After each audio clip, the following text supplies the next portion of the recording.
I, 28 female, made a joke with my husband, 29 male, and it's costing me my marriage with a man I truly love. My husband and I have been married for 4 years now. I truly do love him. I can't see a life without him. I took some stupid advice from some of my girlfriends regarding a joke that they have done with their husbands. The joke is basically telling your partner that you want a divorce. I never wanted to do it and thought it was cruel to do, especially to someone you love. Stupidly, I did it last week, and my husband's reaction wasn't what I thought it would be. I honestly thought that he would try and talk to me or beg or make suggestions like my friends' partners had done, but he didn't. Had dinner and we were watching a movie when I told him, I'm not happy anymore and I think we should get a divorce.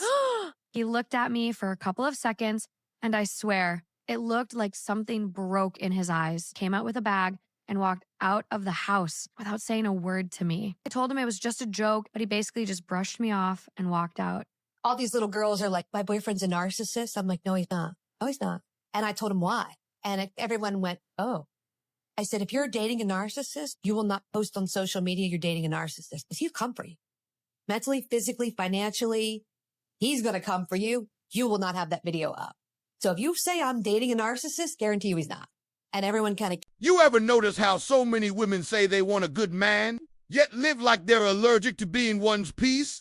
Before we dive in, drop a comment. Are modern men more delusional? Or is it the ladies? Hit like and subscribe. Let's get to 1 million subscribers this month so you don't miss what we expose next. Listen, if you're a woman watching this and you genuinely want a solid man, not just someone for Instagram, but a man to build a family and a future with, then you have to stop moving like attention is currency, because it's not. Every time you hand your energy to every guy who gives you a little validation, you're teaching the world how to treat you.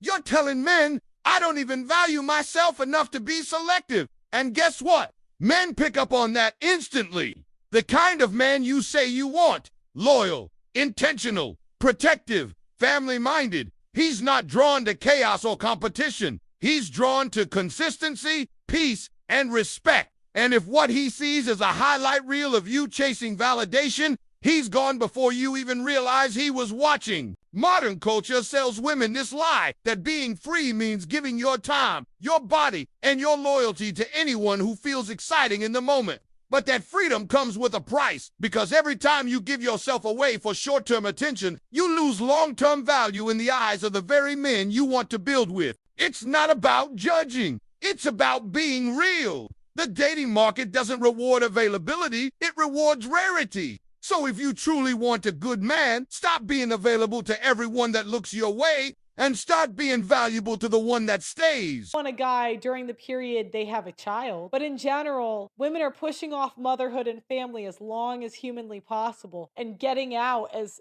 quick as humanly possible. So I really don't know why we think they're the nurturing gender. Now, every time women get back on the market, women's price goes down substantially, right? Like at 20, I mean, when you're 20, men will drive to the ends of the earth to be with you. You know what I mean? Like, if you say no, I'm okay, like men will beg. When you're 30, they're like, I didn't really like you anyway. Do you know what I mean? It's just not, when you're 40, it's even less. I knew a girl, but she never told me her body count, but she would have a lot. Like maybe in a month, I seen her be with like 20 guys. 20 dudes in a month? Yeah. Wait, let's do the math on that. After 4 years, that's 1,000 body count. Yeah, and she would tell me stories of her meeting up with guys, and she would say that she's a virgin. Ooh. Bro, could you imagine? Like, you think you have a virgin girl, and she's actually like 1,000. But that happened to you one Yeah, day. She told me she would meet up with some guys and be like, oh yeah, I'm a virgin.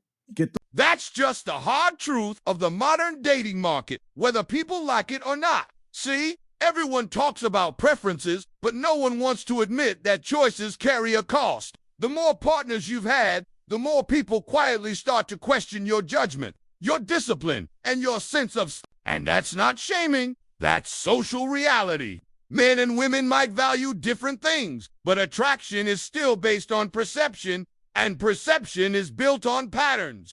When someone sees a pattern of chaos, impulsivity, or oversharing, it doesn't scream long-term stability. It screams temporary excitement.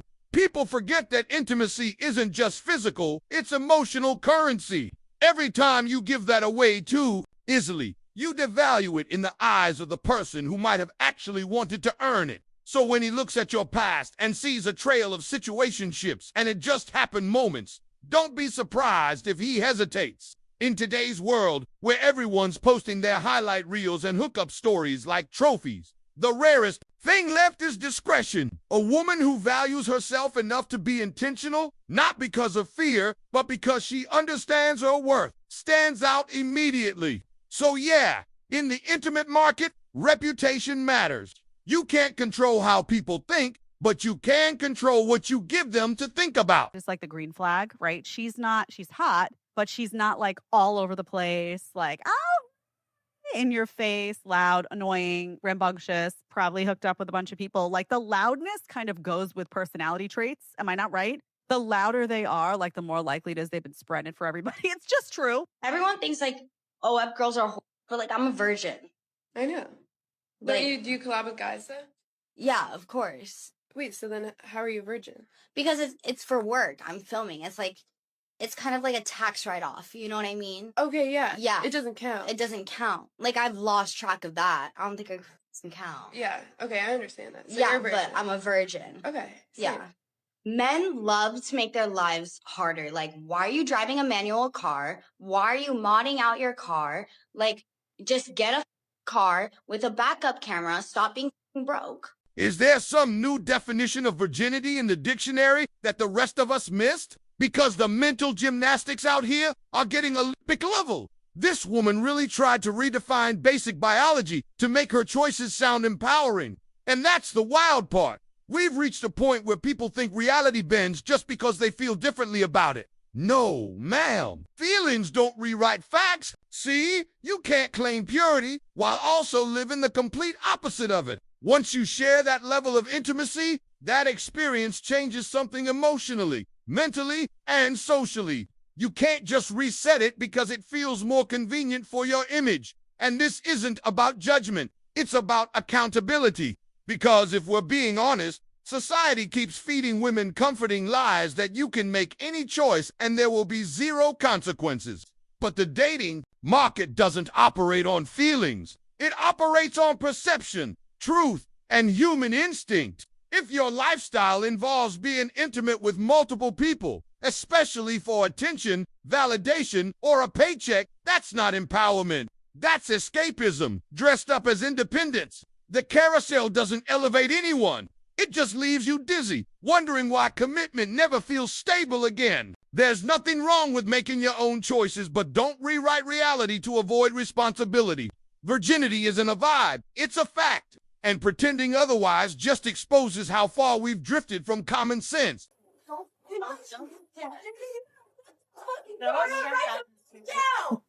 No way. Oh my gosh. Sorry, you're better. My, that's normal. Okay. Fuck your fucking car, bitch. Fuck your fucking $1,000 fucking rim, bitch. Fuck you. Insurance is gonna pay for it. I just got it, bro. Right, you? Yeah. Fuck, this is hot. I mean, this is really good though. Oh, it's hot. Hot. Depends what. You need help? No. Oh. Oh my god. I think she's a therapist. She's gonna need one, so. This idea that women from 50 years ago were super different and special. And they might have made different decisions, you could argue. But now we see who women really are, because now we have the choice to be anything. We can be an astronaut and have Jeff Bezos funded. Damn, it's a one-sided contract. She took his money and dipped. Out of the divorce, I got $600,000. Yes. Why? That was part of our settlement. So I could have taken more, but I didn't, which I'm kind of now regretting a little. Wait, why could you have taken more and why didn't you? Well, I could have, because if I were doing like a divorce with like 50-50 split, I would have gotten. Could you have done 50-50 split? I could have. So this was a pretty well-to-do person. Yes. So I don't know exactly how prenup? much I would have. No, he tried to get me to sign a prenup, and then I didn't sign a prenup, and then he tried to get me to sign a postnup, and I didn't sign a postnup. Post-nut. Yes. And so, yeah, we decided in the settlement agreement that I would get $600,000 because I didn't want to take Why more. the f do I have so much debt here to go through on your end? Where did the $600,000 go? When did you get the $600,000? 2 years ago. Okay, where the f is it? It's gone. Completely gone. Where the f into where? Well, I bought a house. And with the $600,000. In my famous words, and you want to get married. Hold up! She got $600,000 in her divorce settlement and managed to burn through all of it in just 2 years. That's not financial freedom. That's financial self-destruction. And this right here is why so many men say, never trust a woman with your money. But what makes this even crazier is that it wasn't even his money this time. It was hers. Her own bag. And she still couldn't hold on to it. See? That's the thing about instant wealth. When discipline isn't built before the money comes, the money disappears faster than it arrived. Most people think the problem is income, but the real issue is mindset. If you never learned how to manage $100, $600,000 won't save you. It'll just expose your habits louder. Instead of investing, building, or securing her future, she probably did what most modern I deserve it. Culture promotes luxury, lifestyle, and validation because social media convinced too many people that success means spending like you're rich, not thinking like it. So now she's sitting there broke, blaming everyone but the mirror, wondering where it all went. And that's the modern tragedy. We don't have a money problem. We have a self-control problem, disguised as empowerment. Educated, they have this bizarre sense that this education on paper is like the equivalent of smarts, right? Whatever.